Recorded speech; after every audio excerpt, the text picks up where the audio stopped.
Hello and welcome to the Theology Pugcast. It's great to have you all with us. We are here at the Evangelical Church of Tacoma, Washington for the Equipping the Saints Conference. And why don't you all let people know you're here?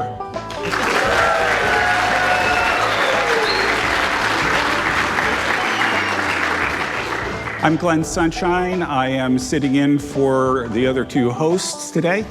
I am a retired history professor specializing in Renaissance and Reformation Europe, a senior fellow at the Colson Center for Christian Worldview, and I've got my own ministry, Every Square Inch Ministries, and I'm writing now on Substack primarily. Joe, why don't you introduce yourself? Joe Rigney, and I'm a fellow of theology at New St. Andrews College, a pastor at Christ Church, husband, father, baseball coach, football coach, and I've written a few books. And I'm John West, and I am Vice President of Discovery Institute in Seattle, where I also manage with Steve Meyer the Center on Science and Culture, which we founded about 30 years ago. And I used to be a college professor at Seattle Pacific University for 12 years, and I've written a number of books, the most recent of which is Stockholm Syndrome Christianity. Yes, and Stockholm Syndrome Christianity is one of the things we want to talk about today. So Joe has also published a book recently called The Sin of Empathy. And the two books, I think, work well together. So I'd like to, why don't we start with you, John? Why don't you talk about the basic thesis of your book? Sure. My book came about based on observing with people when I was at Seattle Pacific and also my work with Discovery Institute of the number of Christians I was meeting who were sincere Christians. They believed Jesus is their Lord and Savior. They may have even had a significant conversion story, but who ended up sounding a lot like the world. Basically ended up adopting the talking points of the world in many different cases where you're talking about life and abortion, sexuality issues, politics, you name it. And so I began to think about that and basically came to the idea that really this idea of the Stockholm Syndrome, which goes back to an infamous bank robbery in the 1970s where some people were held hostage. And then after being held hostage, many of them ended up adopting the point of view of the people who held them captive and actually defending them against the police. I thought, well, that sort of actually explains what I've been seeing in some of my colleagues at Seattle Pacific, some of the Christian leaders that I've been working with in my work at Discovery Institute, that these were people who were personally, like I said, I think believed in Jesus as their Lord and Savior, but they increasingly adopted the worldview points of the other elites, the secular elites. And the thing is, it wasn't just, on their part, it wasn't just that they were being cowardly or that they were playing self-consciously to the, being loved by the world. Certainly that's part of it. But in many cases, these people actually thought they were being courageous by speaking truth to the church by basically giving secular talking points. And so they really had imbibed in some level that they had adopted that. And so I talk about a lot of these people in the book. Francis Collins is one, which we may talk about or not. Andy Stanley, someone who I just debated with Mike Licona, a biblical scholar, actually debated with Sean McDowell, a biblical scholar, Mike Licona, who again, I think is a sincere Christian, but gets a lot of his underlying beliefs from the secular sort of talking points and sort of imbibe that. Okay, and as I said, I think this fits in rather nicely with Joe's book. So why don't you talk about the thesis in your book? Yeah, so probably the simplest way to get into mine is that an observation that C.S. Lewis makes about the corruption of good things. So the better that something is, the more destructive its corruption becomes. So he wrote 4 Loves, in which he talked about the way that love of family, love of friends, love of nation, all of them are good things, but when they become gods, they become demons. When they become gods, when natural loves become gods, they become demons. And basically, over the last, 15 years, I was observing that the love, that compassion or sympathy was being subject to the same sort of degeneration, the same sort of corruption under the modern name empathy. So the title, Sin of Empathy, is meant to be a provocative way to express the corruption of compassion, when our sympathy or compassion, our pity becomes untethered from truth, untethered from what is good, and instead becomes a kind of tool of emotional manipulation. Anybody who's ever been on the receiving end of a pity party, okay? And how does a pity party work? Well, someone puts on a long face, someone sulks, and to awaken what? Pity in you, compassion, empathy in you, in order to get their way.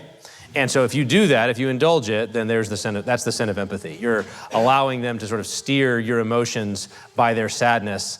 And sometimes that sadness is actually real, like something really bad did happen, but they may want to do something bad as a result of it. And other times it's made up. And so I think this is a significant issue in the church, and a number of, part of the thesis of the book is that underneath what we've now come to call wokeness in all of its forms, was this common dynamic involving untethered empathy for various identified grievance groups, victim groups. So that's the basic kind of thesis, and it gets into everything from feminism, because there's a key element there in the piece, as well as kind of just progressive ideology. I think this is where our books dovetail pretty well. But it also shows up in your home. Your husband and wife relationships can have this happen. With your kids, this can happen, where you basically do things that would otherwise be unwise, and you do so because of your compassion. So the analogy, the kind of the baseline analogy that I use is if someone's drowning, there's sort of three basic responses you could have to them as they're drowning, say in quicksand. And one is apathy, where you just turn around and walk the other way. Basically do the parable of the Good Samaritan, but you're the bad guys. Where you just kind of walk by on the other side of the road. That's apathy, indifference, heartlessness, you don't care. But then a right response would be, I want to help this person, so that means if I'm going to help pull them out, I will get in there with them, but I'll stay braced on the shore, I'll grab a branch, stick my foot down, and then I'll reach in and grab them so that I have leverage to pull them out. Okay, that's tethered, right? I'm anchored to the side, I'm anchored to them to pull them out. And I think the modern virtue of empathy, which is pitched as an improvement on the older virtue of sympathy, it's compassion 2.0. What's better about it? Well, you just jump in with both feet. You dive into the pit with them. You go all the way down. You become untethered from the shore, and now their feelings are running the show. And so that's the target that I've taken on. I think there's a fourth option. You could throw them a rock. Yeah, right. Yeah, that's right. Yeah, that's right. Good catch. Okay, so yeah, that's actually related with something I used to talk about in class, but we're not going to get there.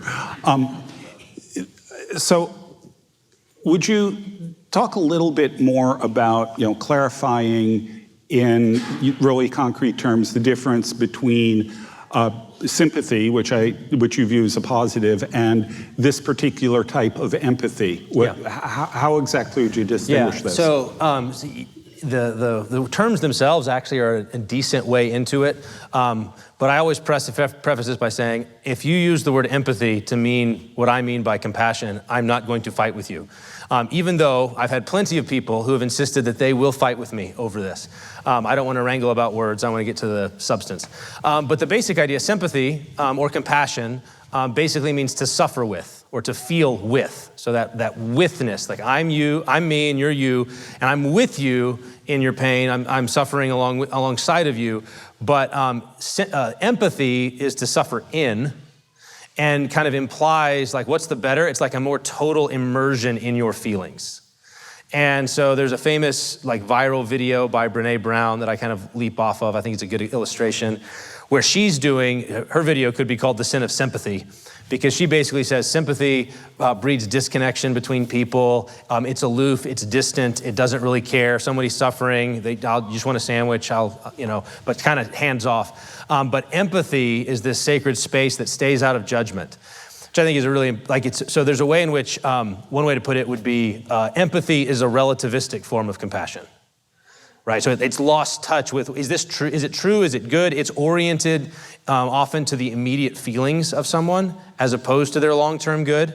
So you're saying, well, I will do anything to make the immediate feelings go away, even if in the long run this isn't good for you, because I'm being compassionate. And if you hear that and you immediately think of like the trans stuff, you're right. Okay, so I'm distressed because I feel like I'm in the wrong body, and there's certain people who in the name of empathy are gonna say, well, therefore we should do surgery and give you chemicals and all of these sort of things to help relieve your distress. But this is actually deeply destructive and harmful to them. But you're so oriented by their immediate feelings that becomes the lodestar. So that's another way of kind of getting at the corruption, whereas true biblical compassion always reserves the right not to blaspheme, always reserves the right to tell the truth, and won't anchor itself to other people's feelings. Okay, no, yeah. Well, John. I was going to say, I when I was reading your book, I did see a really close connection to what I'm talking about, because I think this bastardized version of compassion, of the empathy that you're talking about, is one of those things that is a type of Stockholm Syndrome Christianity, because people are adopting really the beliefs of the world and then bringing it into the church. And one of the things I talk about in my book, which is an example, anyone who has the misfortune of going into Seattle, as I do every week, of just walking around there, and you can see what I would say is the sin of empathy, the results of that all over, overrun by people who are chronically homeless, who in fact are largely mentally ill or substance abusers. And it's the distorted view of empathy, or a really false view that says, well, we can't do anything. We have to enter into what they're doing, so we can't demand anything of them. We can't actually try to help them face their problems. And this is sold off of empathy, off of compassion, but it's the false view of compassion. And as I write in my book, when I was a professor, when things actually weren't quite so bad in Seattle, but I would often, this impacted the church. So I would invite in a local person who ran a supposedly Christian ministry to the homeless.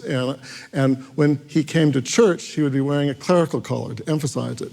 Well, when I taught state and local politics, I would have him come in to talk about what they were actually doing. Pretty much all they were doing is, well, we would go out, and if they needed a blanket, we'd give it to them, which is good thing to do. Don't get me wrong. But when students began to ask him, well, did you talk about Jesus to them, even if they wanted? Well, no, we didn't do that. We don't want to force that on. Did you actually try to find out why they were homeless so that you might be able to steer them towards treatment? Oh, no, we didn't do that. And this is from a Christian ministry that people, they come into a church and people would write checks thinking that somehow they were actually bringing the good news of Jesus, or even at the very least trying to deal with people's deepest problems, and they weren't. And this was, I think this is a classic example of what Joe is talking about, that because people, I think of a phrase that stuck with me since I was a college student. It was a British poet, Thomas Hood, had a little poem. He was not all that distinguished a poet, but he said, evil is wrought by the want of thought as well as the want of heart. And I think that always has stuck with me, and I think that people who want to feel good about what they're doing, emotionally feel good. As Joe pointed out in his book, he has a very good section of empathy is an emotion that can be good or bad, but it has to be trained for the right things. And if you go to, say, the wise pagans like Aristotle, they understood that morality is habitual, but you need to habituate your emotions to the right way. And so, but so many Christians have bought into the secularist mindset that as long as we feel authentic, that's helping someone, even if you're leading them off the cliff, even if you're leading them to hell. Yeah, I think actually the authenticity thing is that's a real problem. Because, there was a particular point in my Christian life where there was so much of an emphasis on your heart. You've got to, your heart needs to be in the right place. Your thinking needs to be in the right place, and all these sorts of things. So that the implication was that if your emotions weren't right, then doing something that you should be doing wasn't the right thing to do. Or opposite, if you feel good about it, you can do whatever you want, and you don't really have to pay any attention to how devastatingly bad you may be acting. Right. Well, or in my case, you don't feel like doing good. You're not really compassionate toward this person, so I'm not going to help them because helping them would be hypocritical. Mm-hmm. Right. Yeah, so you're talking about the pietistic thing. Yeah. Right. And then you're talking about the kind of this good intentions are enough. But I was trying to help, and that must mean it's all virtuous. And what you said about the kind of the homeless problem or the crime problem, Lewis has a quote.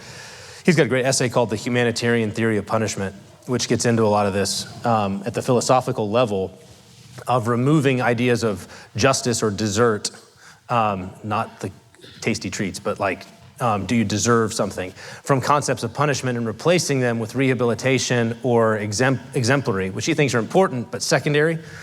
And he says, mercy, when it's detached from justice, grows unmerciful. Mercy, when detached from justice, grows unmerciful. He says, mercy is the sort of plant that grows well in the rocky crags of justice. But if you transplant it into the marshlands of humanitarianism, it becomes a man-eating weed. And it's all the more dangerous because it bears the same name as the mountain variety. So the reason it's dangerous is that it still calls itself mercy. It still calls itself compassion or empathy or sympathy. It calls it by these fine-sounding names.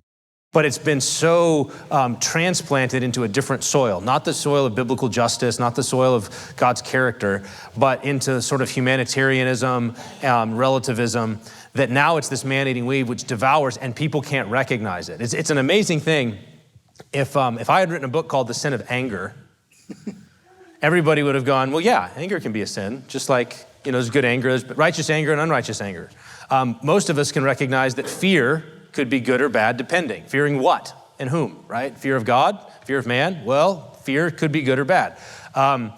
Desire. Is desire good? Well, what are you desiring, right? All of these things, all of these other emotions we recognize have good or bad versions. But the minute you say empathy, pity, compassion, and that could be sinful too, people just go, I don't have a category. And I'm just going to say, if I'm the devil, guess where I'm going to hide some really destructive things? If people, the place that nobody would ever look, because how could that ever go bad? Yeah, one word that hasn't been brought up yet that is terribly abused in these kinds of discussions is love. The loving thing to do is to lie. Fundamentally, it's what it comes down to. Say things that are not true in order to make someone feel better or feel accepted or feel whatever. We really distort what biblical love is about. Again, it's seeking a neighbor's highest good. If, for example, you're dealing with a trans person, their highest good is not affirming their false identity. It is not bearing false witness against them. But so much of this stuff on Stockholm Syndrome or empathy is, for Christians, it's couched into, I'm trying to be loving. A good example of this, biblical example of this, of the opposite. So the story of Job, we all know the story of Job, and the interactions he has with his friends and so forth. But early in the story, after his kids have been killed in that terrible tragedy, and then he's been afflicted with sores, his wife comes to him, and you have to think, she's a grieving mother. Like, her nightmare happened. Like, the worst possible thing that could ever happen to a mother happened to this woman. 10 children, all dead in an afternoon, not to mention the household is destroyed because the Chaldeans ran off with the sheep and the Sabaeans ran off with the camels, and her husband now has some crazy disease with festering sores. And it's just obvious that this is the curses of Deuteronomy in this household. And so she comes to him as he's grieving and sitting in ashes, and she says, do you still hold fast to your integrity? Curse God and die. Now, I can imagine many pastors going like, hey, Job, like, your wife's hurting right now. She's had the worst thing happen to her that she can imagine. So empathize with her, right? She's saying curse God and die. Yeah, that's technically bad, but like, empathize with her. Go join her in that. And Job says, you're speaking foolishly. You're speaking like a foolish woman. And he corrects her in this terrible thing. Now, I mean, what is he saying? He's saying, I won't blaspheme God even though you're sad. Even though you're legitimately sad, like your pain here is a very real thing, which he shares, right? He's with her. He's got sackcloth and ashes. He's weeping over the loss of his kids. He's in the pit with her. And she's now said, I hate God. Curse God and die. And he says, I can't go with you there. I cannot follow you into that lie. right? And that's the most loving thing he could possibly do. The only hope for either of them is the living God. And she's saying, I would like to untether from the living God. And Job says, you're speaking foolishly. Don't do it. Shall we receive good from the Lord, not evil? The Lord gives, the Lord takes away. Blessed be the name of the Lord. We're going to cling to him even when this doesn't make sense.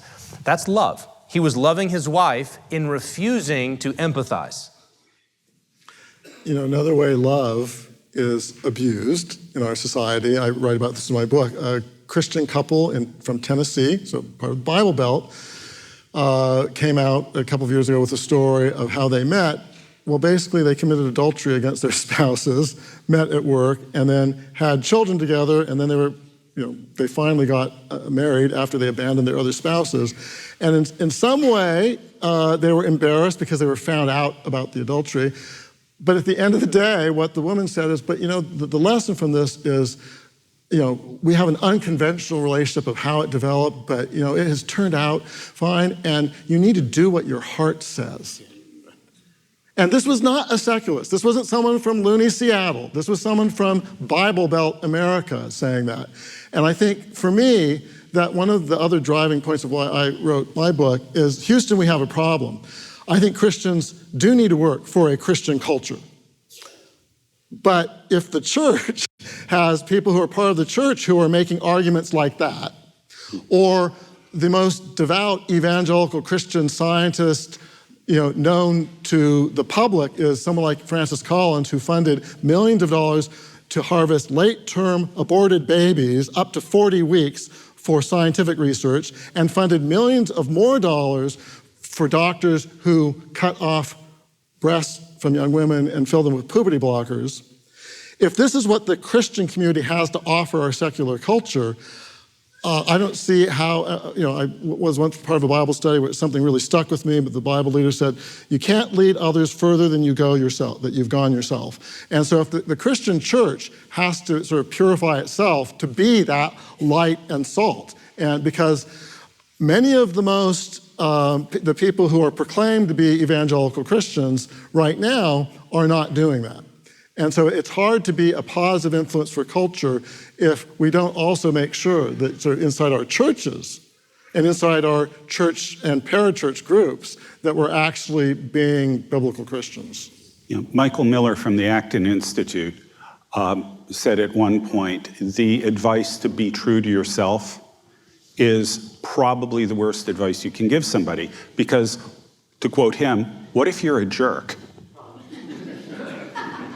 I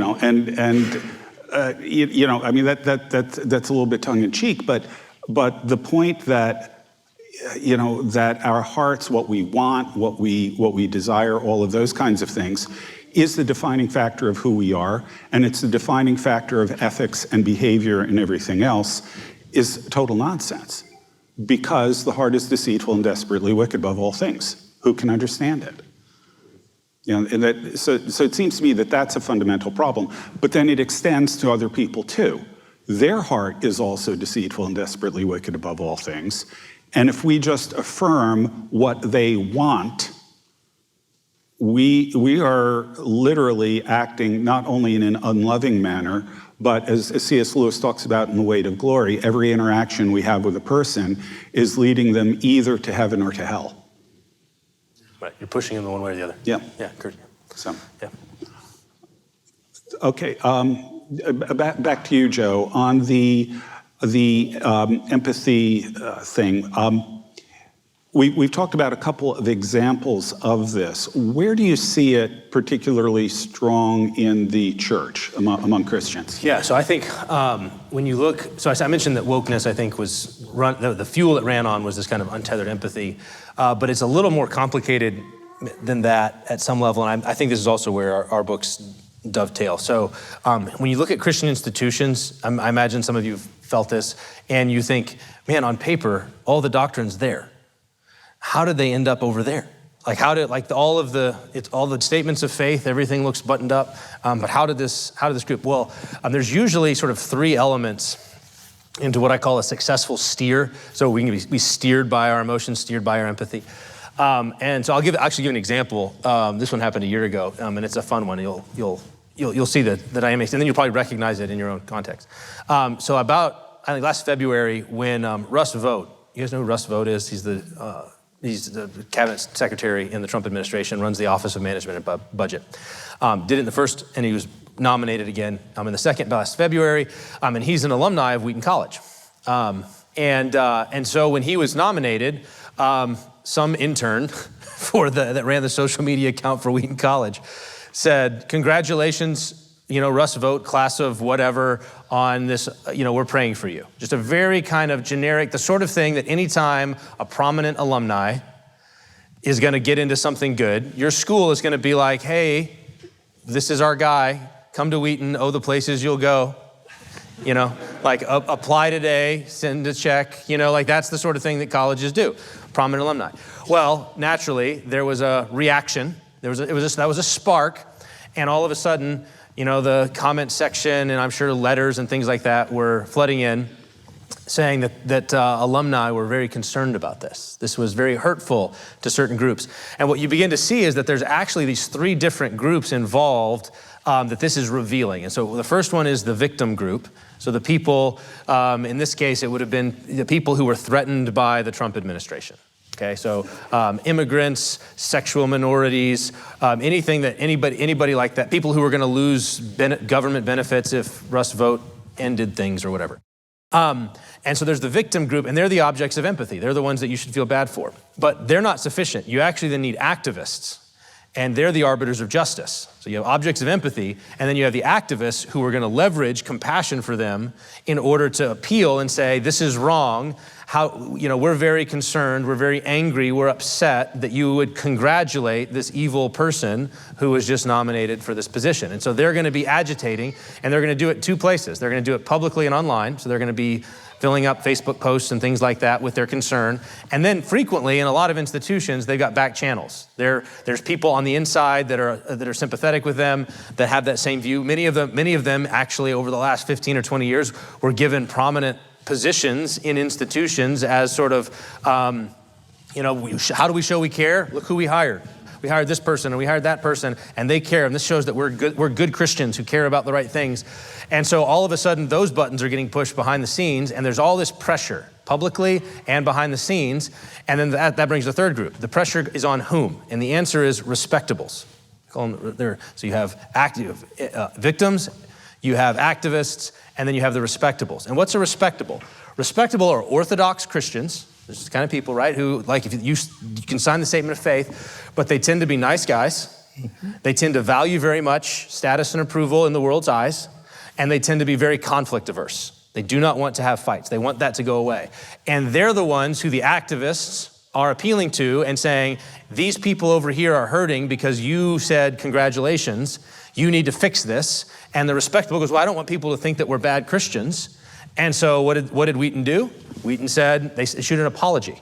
They issued an apology for congratulating an alumni and saying, we're praying for you. And then they came out and they said, we'd like to apologize. They said it's normal for us to do this, to congratulate, and then it's all politico speak, given the political situation, blah, blah, blah. And it became this really, and we just care about the gospel and we don't want that to be a distraction. And it was a successful steer.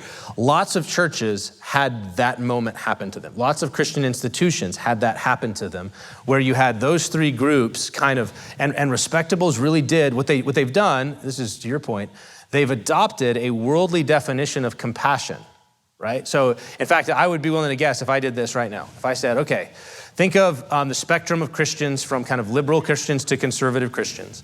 And if I were to say which virtue, I'm going to name a virtue, and I want you to identify which group of Christians that virtue belongs with. So, okay, here's the virtue. Truth. You're going to think conservatives. If I say compassion, which group of Christians does the word compassion belong to? And almost everybody, even you, conservative Christians, are going to go, yeah, that's left-coded. That belongs to the left. And it's like, it does not. If you think that, you've been catechized. You've been Stockholmed to think that the left's definition of compassion is a biblical definition of compassion, and therefore they own that term. And if they do, they're going to redefine it according to their standards, And then they're gonna guilt you into saying you're not being compassionate according to, it's their standard, but they're gonna call it the biblical one. And then you're gonna, as a Christian, you're gonna be going, well, I wanna be compassionate. Jesus said to be compassionate. I wanna be compassionate. And they're saying I'm not compassionate. And you will buckle. You will shut up when they tell you to shut up, because that's not compassionate. And you will do what they want. You'll show, I care about the right things. Please don't think I'm a bad person. And you'll internalize that. That's how Christian institutions were steered. I completely agree. I want to build on that because on a couple points you made. Number one, notice the balance of power held by what you're calling the respectables, or the people who may personally be orthodox and be in places of power, but aren't willing to act like it. They enable this. And so let me talk about my experience at Seattle Pacific University, where I was about for 12 years and then have followed since then. It became in the national news just a few years ago because they had a vote of 70% of the faculty who basically were denouncing their statement on biblical marriage. When you have over 70% of the faculty, they had a similar vote of the staff, who basically don't accept that marriage is between a man and a woman and want no confidence for the board because they won't repeal that, you really no longer have a Christian institution. But how did that happen? I will tell you how it happened. I do not blame the woke faculty or the woke administrators. I do to some degree, but actually they were wrong and have really bad beliefs, but they were actually fighting for them. The group that enabled that, how you got those 70% of the people, was for a board of trustees that was mostly filled from business and from the church of people who would be regarded as evangelical Christians, who believe Jesus is their Savior, Jesus rose from the dead, the miracles of the Bible. They enabled it. And they kept enabling it. And here's a tie to Joe's material on compassion and empathy.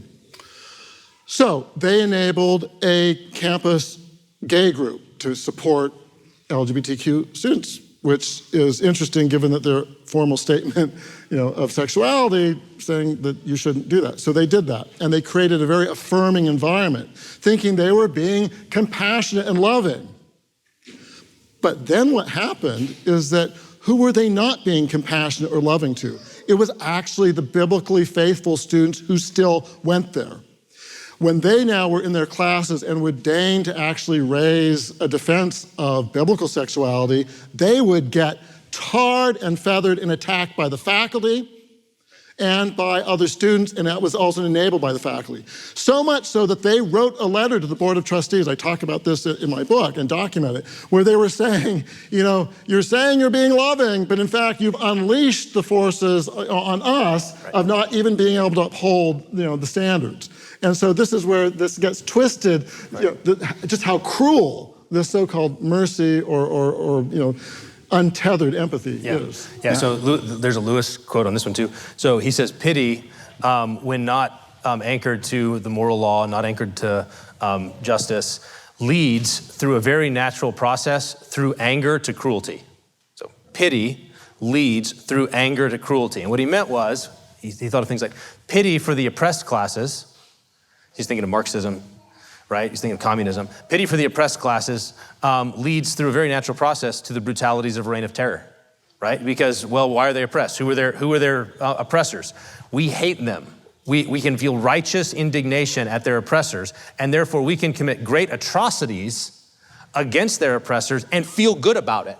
Like we can pat ourselves on the back because look how compassionate we are. And so if you've ever wondered, why are the people, this has been my universal experience, the people who self-identify as empathetic, like you encounter them and it's like running into the empathetic buzzsaw, okay? It's like ain't no mob like an empathetic mob, okay? Like because the emotions are running hot, and it's very natural to say, I feel so much compassion for them that easily translates into anger for anyone who opposes them. It's why there's a secular guy who wrote a book called Against Empathy back in 2016. Not a Christian, but he said, one of my quotes from his book that I just love, is he said, when most people think of the word empathy, they think of the word kindness. I think of war. He's like, you know what the Middle East has too much of? Empathy. It's drowning in it.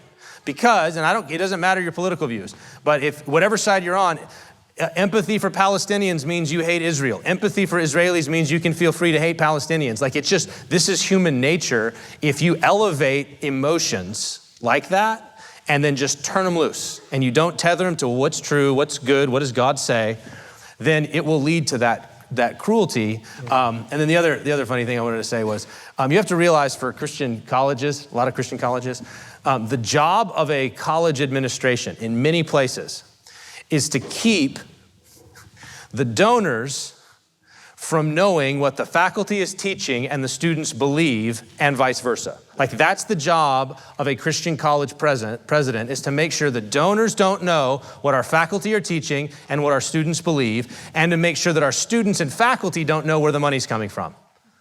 Because then they would raise a ruckus about, why are we taking money from those evil conservatives? But that's where the nice guys are just constantly enabling, and they're conflict averse as a result. Yeah, I think it was Thomas Sowell on sort of a smaller level. I think it was Sowell who said that mercy to the guilty is cruelty to the innocent. Right. And that's just simply another expression of it. The thing that I find, moving maybe a bit away from the church for the moment, the thing that I find utterly bizarre is that when you take a look at progressive policies built on empathy and all of that, and look at the results. Look at Portland. Look at San Francisco. Look at New York next year. It's obvious that this stuff doesn't work, that it leads to horrible, evil results that genuinely hurt people. And yet somehow they see this as being compassionate. Thomas Sowell again. A lot of, paraphrased, a lot of progressive, I think he used the word liberal at this point, liberal philosophy is to replace what works with what sounds good. Yeah, right. And, like I said, when you actually look at the results, trust the science. When you look at the results, it's terrible. And consider the whole issue of poverty. And this has a connection to the church, because a lot of the people who say, stop talking so much about divisive issues like sexuality, because the Bible is really concerned about poverty. We should be more concerned about poverty, less about sex. Well, they don't see the obvious irony to make that claim is there are many different causes of poverty, but in America, for the most part, long-term, intractable, intergenerational poverty is because of the breakdown of the family. Right. I mean, it just is. I mean, the science, the social science, there's really no valid dispute on that. And so the very people who say we shouldn't talk about biblically faithful monogamous marriage because that's too controversial, that's not being kind to people, we just need to talk more about poverty. Well, what happens in the bedroom doesn't stay in the bedroom. And they're actually the very people who enabled the long-term, intractable, intergenerational poverty that we're facing in certain communities right now, because they're not willing to speak the truth, what the Bible talks about the family. And just, again, how this is like a topsy-turvy world, that they would claim to be the big champions of poverty and compassion in that, at the same time that they're not willing to actually try to inculcate or create a place where families flourish. Right, because that's a good example where if you think, again, when that word compassion comes and you think which group of Christians is compassionate, and it's like the ones that are talking about the family. Those are the ones. They're the ones who are actually compassionate. The other ones are talking about this other notion. And if you get catechized in it, well, one of the images I use in the book is the idea of the progressive gaze. Living under the progressive gaze, G-A-Z-E. But the other one sort of works sometimes. It's like a pun, I don't know. But the idea is that Christians come to have like a little progressive on their shoulder evaluating your actions and your speech and how your tone and what you say and what you don't say and what you highlight and what you don't highlight. And a lot of Christian pastors, I think over the last 10 or 15 years, had that. They had a little progressive, reinforced by those three groups, the victims, the activists, and the respectables, all reinforcing that good Christians talk this way. Good Christians don't talk about that, they do talk about this. They elevate progressive priorities. We care about the environment. It's like, it's fine to care about the environment. It's just, but we're gonna basically rebrand progressive social policy with biblical terms. They call it climate change, we'll call it creation care. but it's all the same stuff. It's just branding. And it's a way to show like, I care about the right things. I'll put the black square in my profile. I'll put a rainbow flag on my office door. All of those things were a way of communicating, I'll be the good kind of Christian. And frequently it was coupled with, and I will distance myself and denounce the wrong kind. Yeah. Right? I mean, it's the irony in it is that like, it's the very impulse that when Jesus tells that parable about the Pharisee and the tax collector, and it's like, thank you, God, that I'm not like that guy. And it's like, that was the operating system. I thank you, God, that I'm not like that moral majority. Thank you, God, that I was not a culture warrior. I thank you, God, all of that, like that was the thing. I'm a good Christian. I'm a respectable Christian. I'm a compassionate Christian. All of which meant I was a neutered Christian. And I think back years ago to something Francis Schaeffer said, actually, since you brought up the moral majority, because he was very controversial at the time for actually defending the moral majority. And he made a very astute point, which is, okay, he's not defending everything they did, if you're critical, but then go out and do it better. But usually when people say what you're saying, it's an excuse to do nothing. Right. So when Russell Moore or others, bring their criticism, it's not because they have a better way of standing for truth. It's as an excuse not to stand for the truth.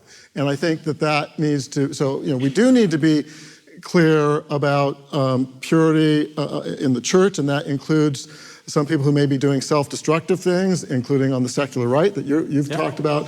But that's not an excuse. You also need to get wise and attuned to when people are using that simply as an excuse to do nothing. Right.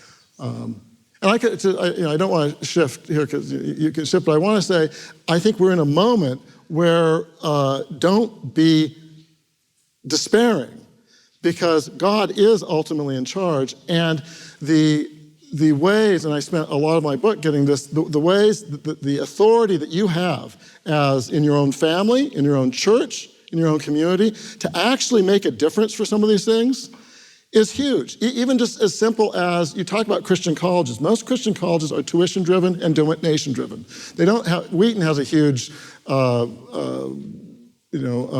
of money in the bank, a huge endowment, but many Christian colleges don't.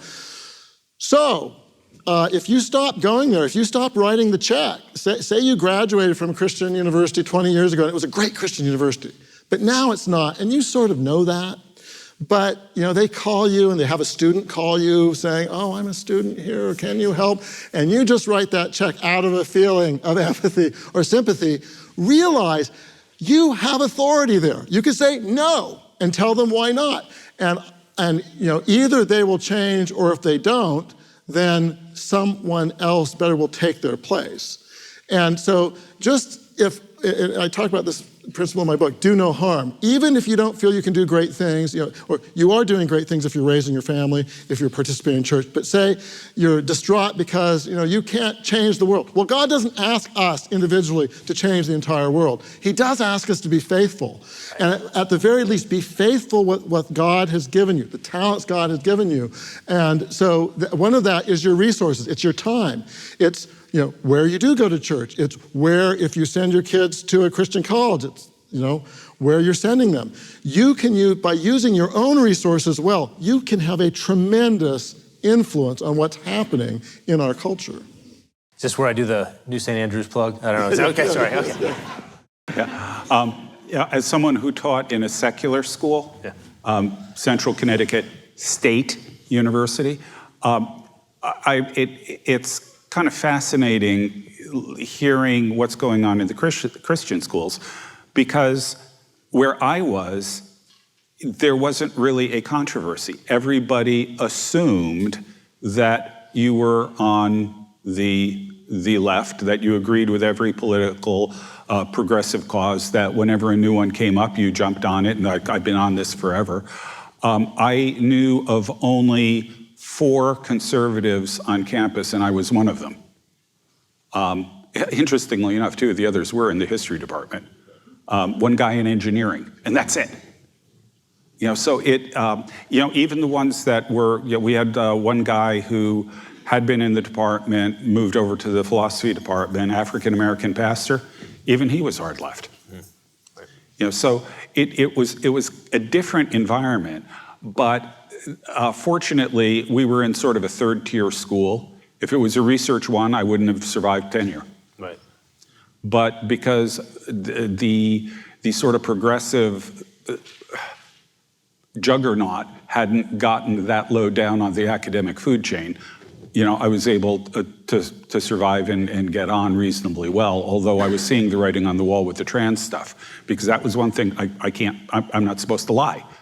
And I figured that if I was going to get fired, it was going to be over that one. I quit before they got to me. So, but like I said, it's interesting listening to the differences in dynamics, because the weird thing is the state school is quite open about all of this and what they're doing. But what I'm hearing is that in the Christian institutions, they've got to keep it all hidden. And I think it can be even more subversive. I think people need to seriously ask, there can be benefits to sending your kids to a secular university rather than a Christian college that is not really Christian anymore. Because we experienced this at Seattle Pacific, where students would come in and they'd be devout Christians and they'd go through our theology school and be mocked for, say, taking the Bible, the historical accuracy of the Bible seriously. And it was tragic. Or they would be taught, even while I was there, and I did my best to counteract it, both by inviting people on campus and with my own meetings with students, but a handful of faithful people can't influence the entire place. They were teaching that God himself doesn't know the future, open theism. And this was leaving students distraught. And parents were mortgaging their future, spending, going to great amounts of debt to send their kids to this Christian school, and their kids were coming out worse after it. And that is just so tragic. And so the good news is there are good upstart, good Christian colleges and schools, and I think that is the best route. But certainly don't enable the failed, the Christian institutions that really are formally Christian institutions. Help to support those that are genuinely Christian institutions. And there are so many new opportunities, both in how you get your information from places, book publishing, all sorts of things. You don't have to patronize, the Christianity Today or someone's, I guess, moniker Christianity Yesterday, or some of the old line institutions that increasingly are not focusing on where the battle really is at. You can enable good things, because good things are happening. Now, one of the things that's also important to remember here, this stat has been around for years. We're losing 85 or 90% of the people who are in evangelical churches who go to college. We lose 80, I think the number is 85% of them in their time in college. Now, that's not necessarily Christian colleges, it's just sort of across the board. But it brings up the point that one of the things that we really have to be careful to do is to prepare kids for college. And among other things, to bring it back to empathy and all of these kinds of things, we need to be teaching our high school kids how to deal with this. Where is the danger in empathy? What is true compassion? What is truth? How does truth relate to love? We have to provide them with not just don't do this, do that. We have to say why. We have to explain the reasoning, especially behind biblical sexual ethics. Why is it the way it is? If we educate our students on those points, I think we'll be in a much better place for them to resist wherever they end up going to school, to resist whatever pressures are coming on them. And you need to start in grade school and in middle school. High school is too late. Right. a lot of the surveys for the colleges, you're having basically materialist students by the time they go to college. And so one of the questions I raised in my book is, who is really raising your kids? And now every Christian will say, oh, I'm the one raising my kid. Well, is it? Is it TikTok? Is it Instagram? Is it Netflix? Is it, who really is raising your child? They spend more time with their teacher than they do with you. Or the culture that is so far beyond what you probably know because of, it just, so But you have, the good news is that parents that are intentional, nothing's perfect. We're in a sinful world. And so you could do, so I want to say that if you've had a child that you really did invest in and that they have right now left the faith, please don't take, this is not a criticism of you, and don't feel guilty, because all you're called to be is faithful, and then ultimately, your kids need to do, they're going to do what they do. Nonetheless, on the whole, if you invest in your kids early and often on issues of consequence to help them think through things, the likelihood that that's going to stick, and that when they get to some later schooling, that is much improved. And I think of in our own state where a lot of homeschoolers actually make avail of Running Start, and my kids did that. And there's some downsides to that, but that allows you in your upper divisions of high school to actually get a community college degree. What was interesting in the community college that our kids went, there were so many homeschoolers that did that they basically witnessed to the faculty there. And the faculty weren't allowed to get away with some of the things that they otherwise could, because some of their best students were these homeschoolers, and so they liked them because of that. And if they did something like, I think one faculty who was sort of promoting really outright paganism, and some of the students raised that with her, and she respected them and took. So, you can do some things investing in your own life, and it will make a difference. Yeah. Now, the other side of this is that it's TikTok, it's these other things that with kids are the ones that are catechizing them into the kind of empathy you talk about. Right. So Disney's in the paideia business. Paideia is education. It's what classical Christian education is built on, Christian paideia. Disney knows it's in the enculturation business. It's in the pedophile business. Yeah, and it's a form of indoctrination and grooming to try to. This is normal. This is good, and it's lies. So they know that's what they're doing. Right. So. Aside from some of the obvious things, what do you do about this with your kids?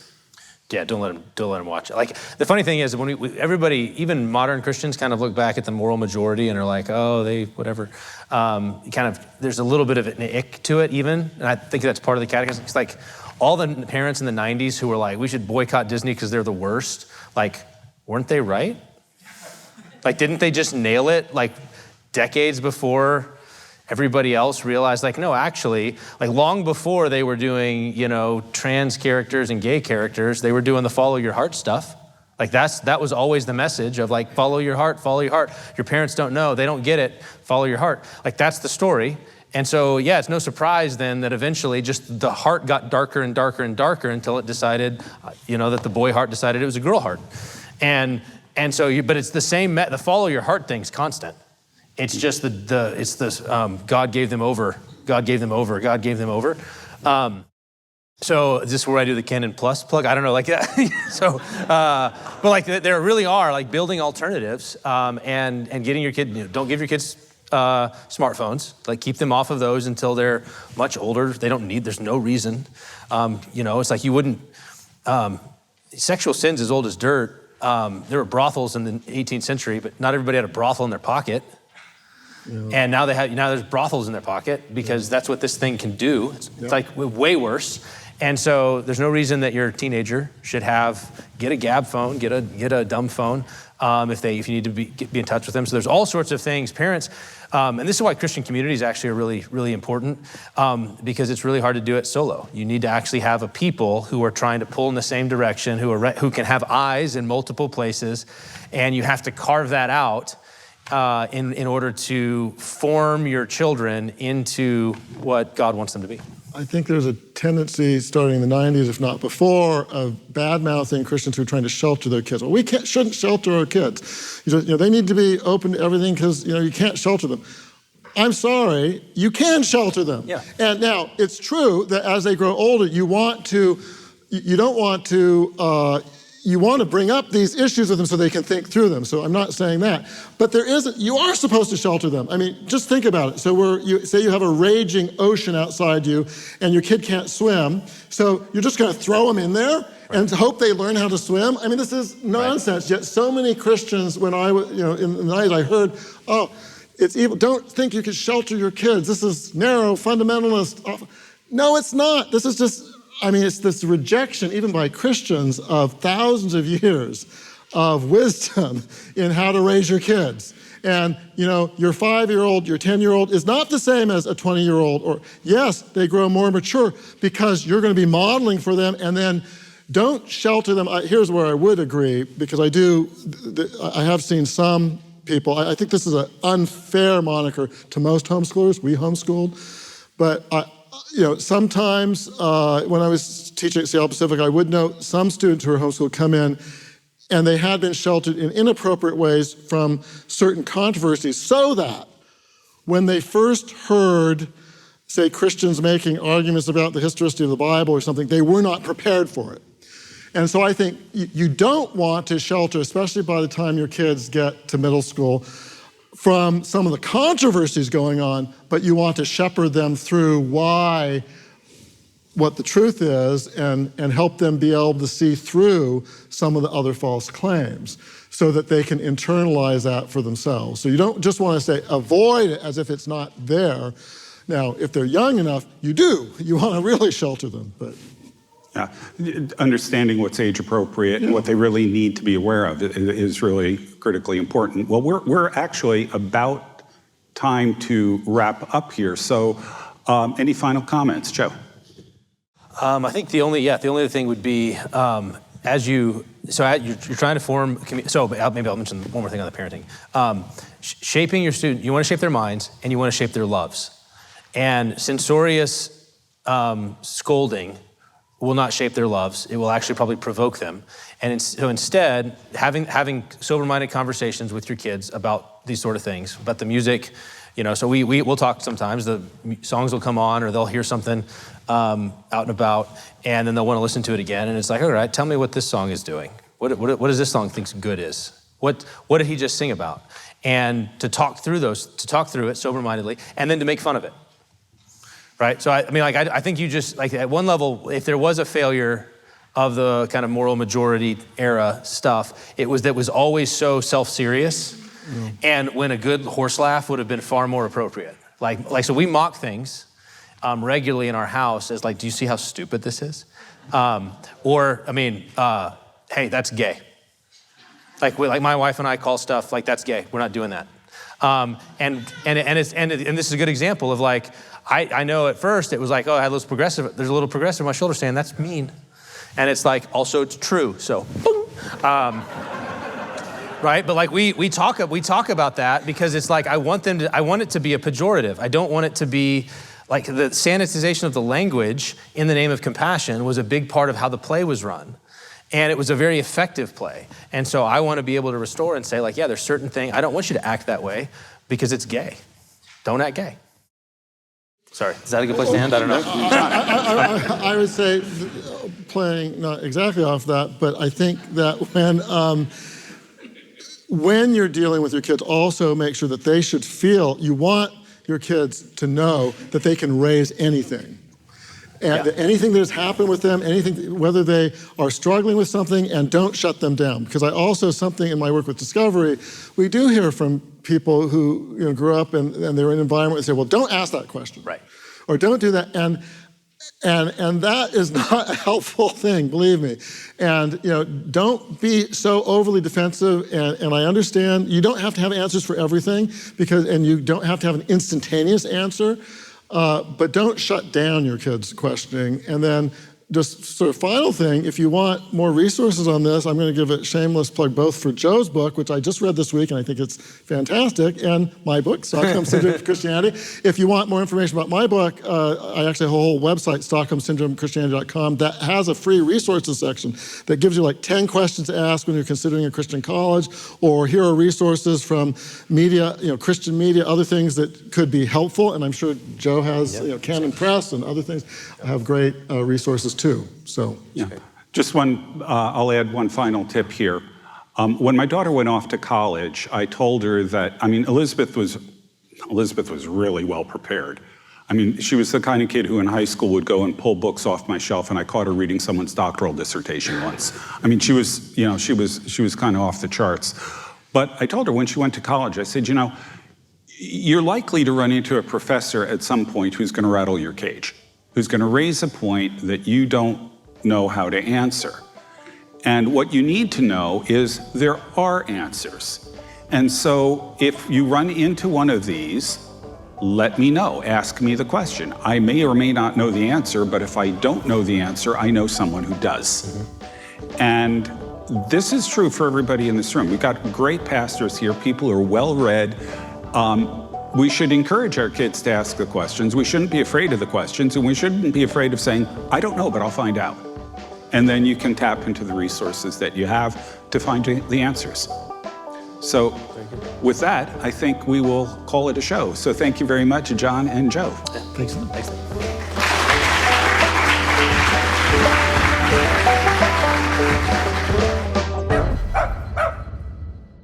Theology Pugcast is a ministry of Westminster Presbyterian Church in Battleground, Washington. The Theology Pugcast is produced and edited by Wiley Craft Productions of Nashville, Tennessee.